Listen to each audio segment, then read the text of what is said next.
with somebody in such a setting.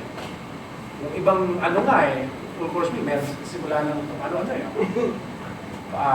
matawag nila, hors d'oeuvres, appetizer, etc. And then you have certain courses in the middle, and then you have post-main meal courses. And each course is accompanied by a certain drink. Kung ano-ano. Merong white wine, merong red wine, merong kung ano-ano. Sorbet, merong calvados, merong liquor, merong brandy pagkatapos, may coffee pa. Baka pagkatapos yan, may Yakult pa. I don't know. You know, but it's full. It's something you do for several hours. I've been privileged enough to go to a place in France, and that's the specialty. And the maître d', that's what it's called. Sets everything up for you, and they recommend everything up for you. But you have to have a host that has money in order a sponsor with money in order to do that. Who here has seen the TV series Downton Abbey? You have an idea of the 1920s, early 1900s. That's what they did. They dressed up. Nagpapalit sila ng damit para sa dinner with family. Right? Tayo ngayon, magsasando lang tayo, butas pa. Makikikain tayo sa pamilya natin. Right? They understood what eating with somebody meant. I have been in a 7-hour lunch. I don't know that I will do that again, but that's 7 hours. Lunch. Lunch yun, ha? Ano nga diba, may tawag sila na brunch, diba? Ito, hindi lang, ang tawag dito, hindi brunch eh. Brenner. You know? It covered the whole day, practically. But it establishes relationships.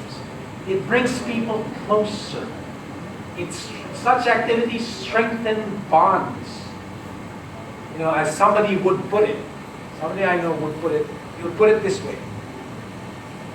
Such activities would be a movement in progression towards something higher in the order of intimacy. It brings you closer. They bring you closer. But you know what? The food, the environment, the trimmings, the embellishments, the ornamentation, and all of those are really just means to an end. And the end is, the purpose is to build relationships. Bakit kayo lumalabas ng pamilya ninyo?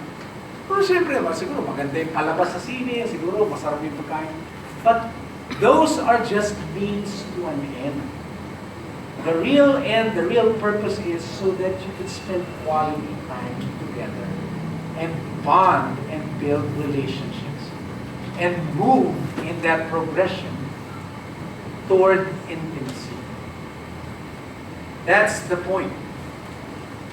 You know, an author, boldly said this. You know why God created the world?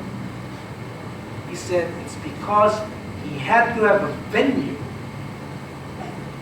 for building His relationship with man. Isip siguro kasi ni Lord, ang tao flesh and blood eh. Hindi pwede sa langit yan kasi langit. Ano yan? Realm of the spirit. Right? Gagawa ako ng mundo at doon kami magkikita ng man. My son, my children. What He thought of was the real purpose, not the trimmings, not the ornamentation. The world was created and everything in it to enhance, to be a conducive venue for this relationship that God wants to build between us and He. And it's supposed to be interactive. It's supposed to be two-way. It's supposed to be a mutual giving of self to the other. An impartation of edification. Somebody, one of you present here, I saw your Facebook post, which said, you can give without loving, but you cannot love without giving. Very true, right? Very true. Because that's what it's about. And relationship would be at its best when there is what I would call a reckless abandon.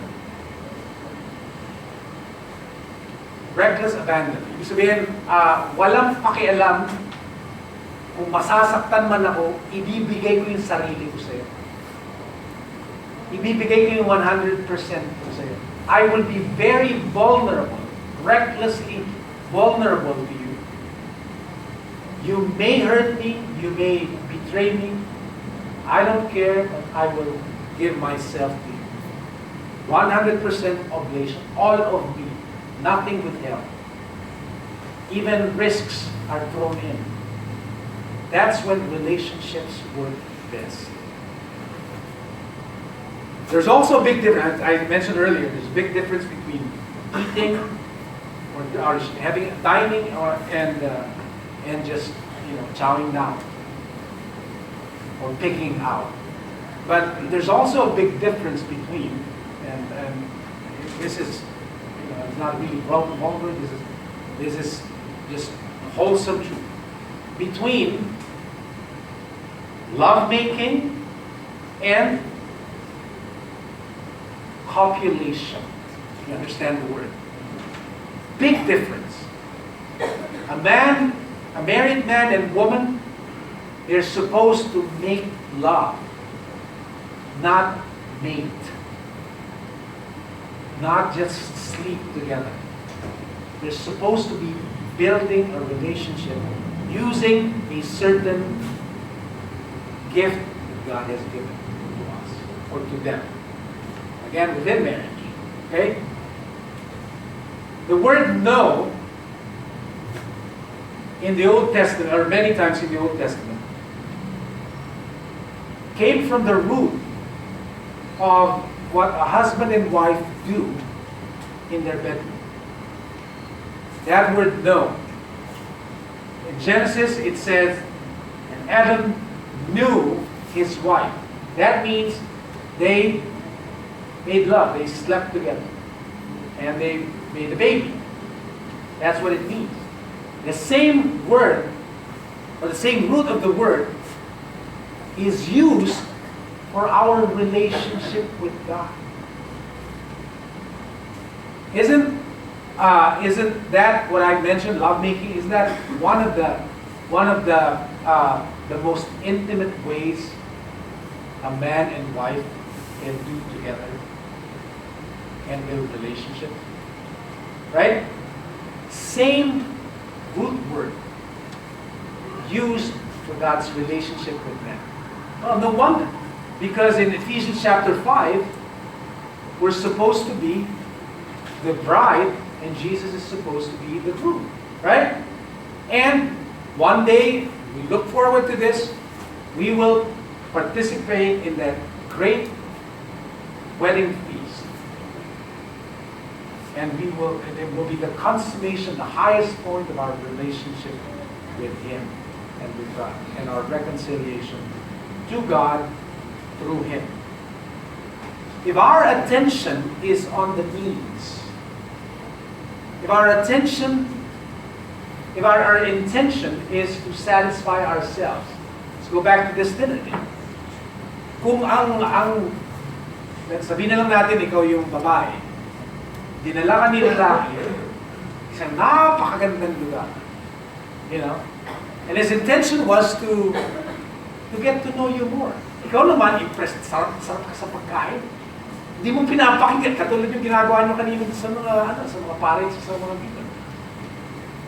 Eh, gusto niya magpakilala sa'yo, gusto niya sabihin ko, ano yung favorite color? Ano paborito ng pelikula, ano yung pinapanood ng sitcom, di ba? O kapamilya siya, o kapuso, you know. Ikaw naman, hindi nakikinig dahil masarap ka sa kinakain. Right? If the attention is on the means, then the closeness is not established because we're distracted. Understand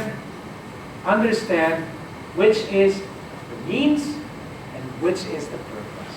We have to understand that in order to know better how we grow in the knowledge of God.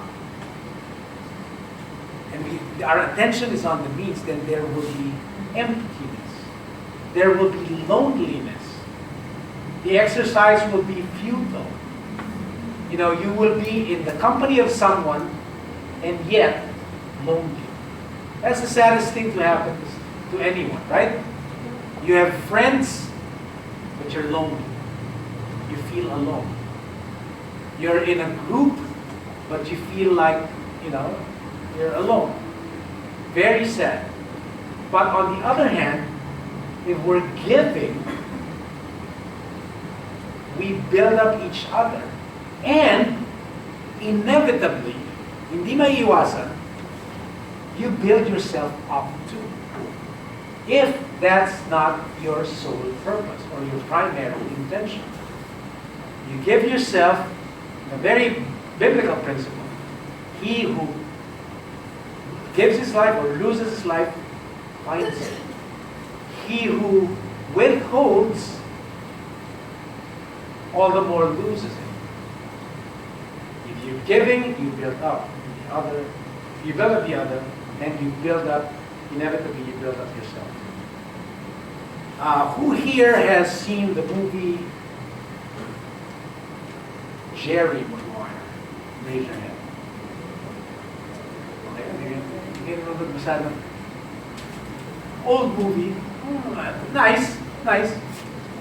Medyo feel good, medyo, you know, chick flick, but nice, okay? It's about loyalty also. There was this scene where the story about a certain sports agent and his one client who, you know, they went through ups and downs and they became very close. Black guy and a white guy, by the way. Very close. Families also, their families got close. And they developed a relationship which is way beyond just professional. And then this one night defined the career of this athlete. It was a American football player. And it, you know, became emotional. He got injured temporarily during the game. And then they won. He was celebrated as the man of the hour. When he came out of the, whatever it's called, when he came out to meet the people, the reporters and stuff, he ignored all the reporters and he looked for his friend, his sports agent. He said, "Where's Jerry? Where's Jerry?" And then that touching scene when it's called The Hug. You can YouTube it. It's called The Hug. And that.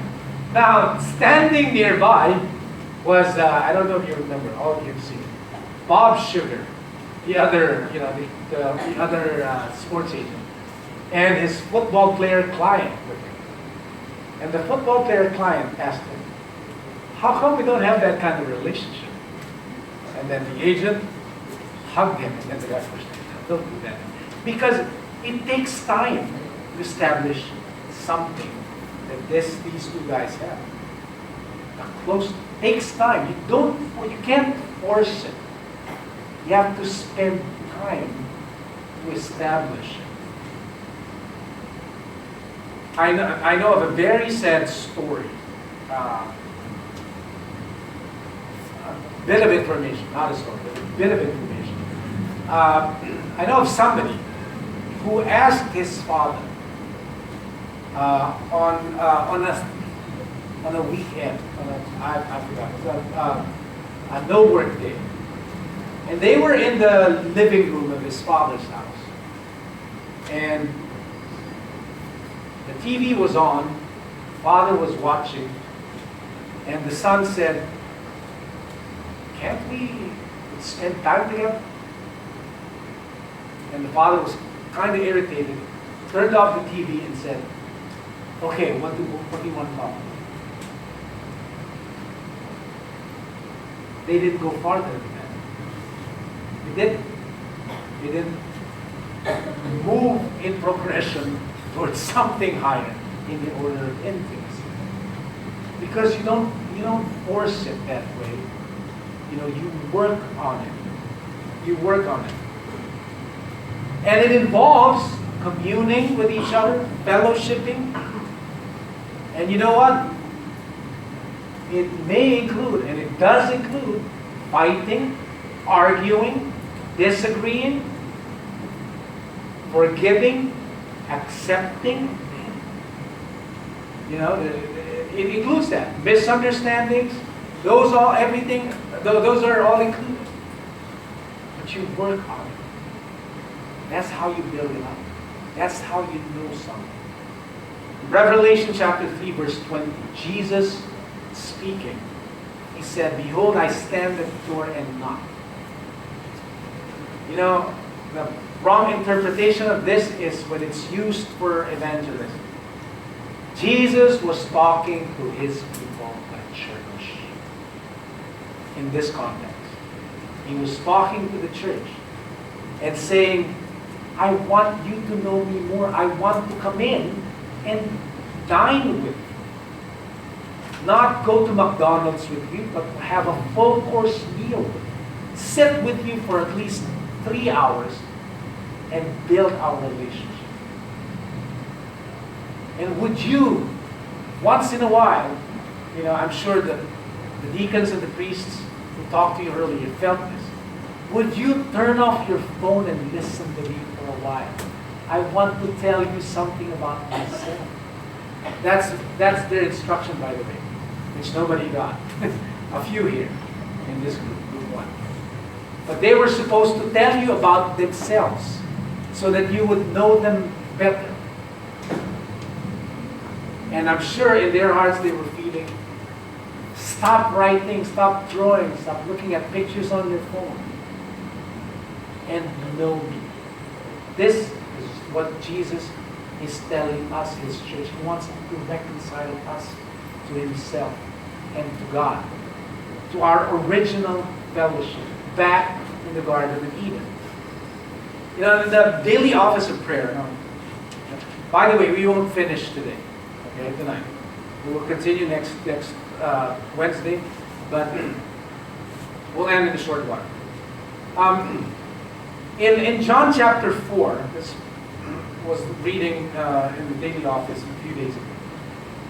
Remember the Samaritan woman, right? In John chapter 4, that was at the well, and Jesus asked for water from her. She went to her neighbors in the village and told them about Jesus, how she found the Messiah, etc., etc. And they heard her. But the villagers asked Jesus to stay with them, and he did for 2 days. After 2 days of fellowshipping with him, I don't know, maybe they had 7-course meal, but they knew him, and they told the woman, "You know what? Now we know for ourselves what you're talking about. We didn't just hear, and it's good to hear about him, but we know him more now because we spent time with him. We sat down at his feet and we heard directly from him." That produces a deeper closeness between us and God if we do that. Who is God anyway? That's our topic, and we're just beginning to scratch the surface. Who is God? How do we know him? I can tell you something about God. He's invisible. He's invisible. The Bible says that he's invisible. No one has seen God. But Jesus became incarnate became visible, became possible to be handled, to be held, to be experienced, to be tasted, to be seen. And He is the fullness of the Godhead, of who God is, in bodily form. We can know the Father through Jesus, who is like us, man. Acts chapter 17, verse 26. This is St. Paul's sermon on Mars Hill, the hill of Areopagus.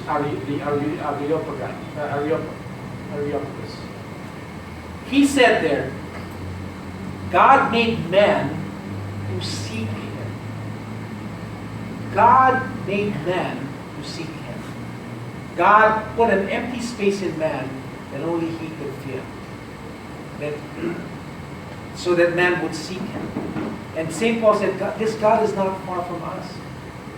The unknown God that you seek can be known now through Christ, because He's the fullness of the Godhead in the flesh, such that He was able to say to Philip in John chapter 14, how can you say, show us the Father? He who has seen me has seen the Father. He who has a relationship with me has a relationship with the Father, because I and the Father are one. And who the Father is seen in me. This is the first step in what I really would like to tell you about. This is the first step. We will end with this. First step is spending all time with the Father through the Son. Spending quality time with Him. Now, we have prescribed several things. I would want us to re-establish a set-apart time for communion with God. You have to spend time.